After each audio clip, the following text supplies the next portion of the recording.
Well, obviously, we need to work to provide some extra room, some extra capacity at the jail. I agree with the decision the Board of Supervisors made to not move forward with the capital improvement expansion of the jail. When you looked at the budget and saw it was going to be $70 million a year just to operate it, that $70 million has to come from somewhere, and it has to come from the general fund.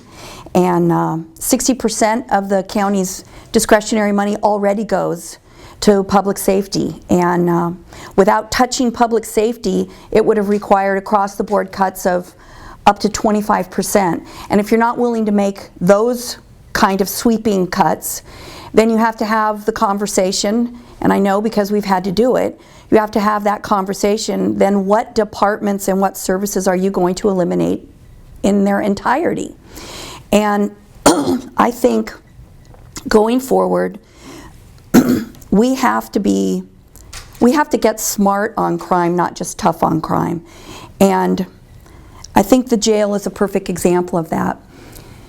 AB 109 realignment funding is going to provide funding, which is already there now, for an extra 200 beds.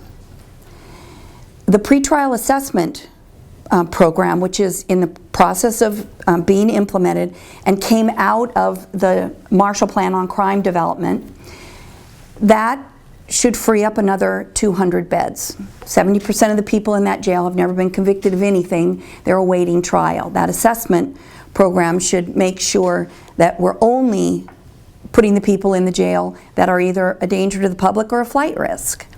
So that's 400 beds right there. In addition to that, the sheriff has a plan to begin double bunking.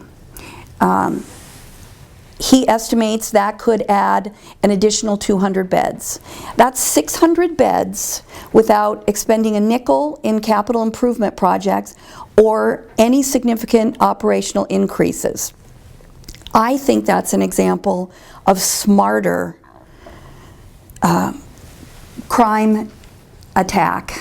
I think that going after an upgrade on the Honor Farm is an excellent plan that will also relieve some of the pressure on the jail.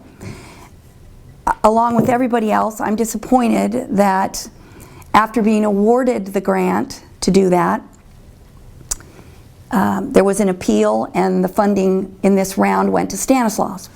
That doesn't mean that it's not a good idea, and it doesn't mean we don't have a good application. I think we can strengthen the application.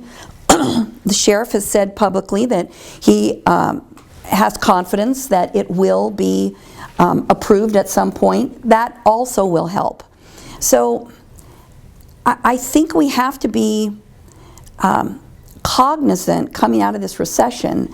There's not an unlimited pot of money, and we have to be really careful about how we spend the dollars. So I agree that we do need to free up capacity in the jail. I just disagree about how to do it. I think we need to be, I just think we need to be a lot smarter on how we spend those dollars.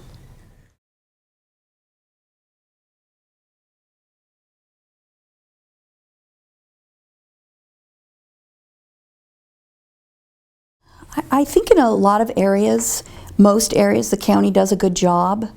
I think the work they've done to ensure the sustainability of the county hospital is amazing.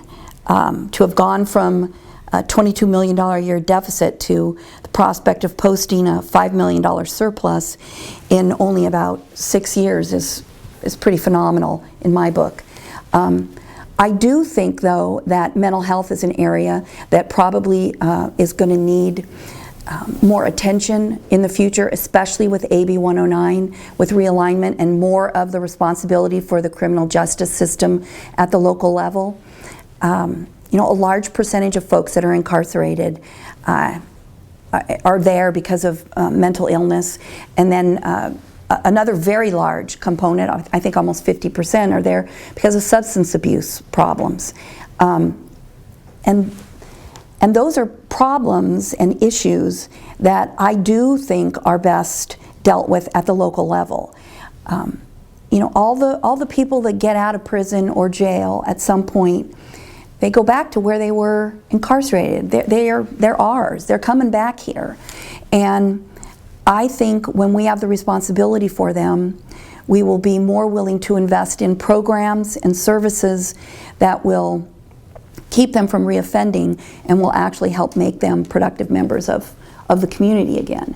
So I do think mental health is an area, though, we're going to need to look at, because I think it holds the promise of some of good results for the community.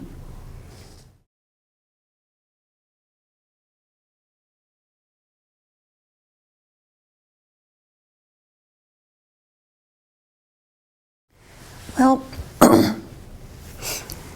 one of the things that we can do is partner collaboratively with the other economic development entities in the region.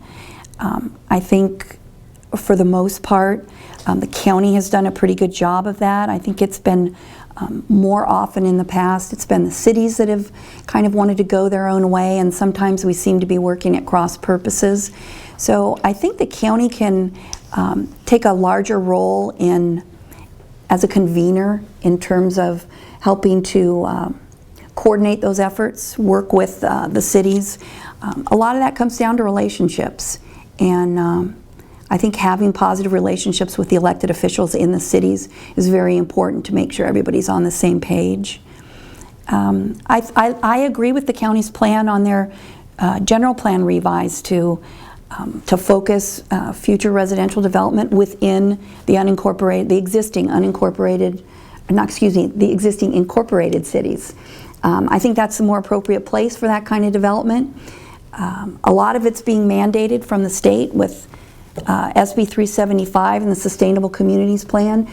We have to reduce greenhouse gas emissions, and one of the ways to do that is to grow in a more dense fashion around existing public transportation and access to services so people don't have to drive so far. So I agree with that, and I think the county's focus of concentrating any commercial development in the county along the transportation hubs, the highways and the existing interchanges, I think that's also smart, and I think it will help reduce pollution in the county.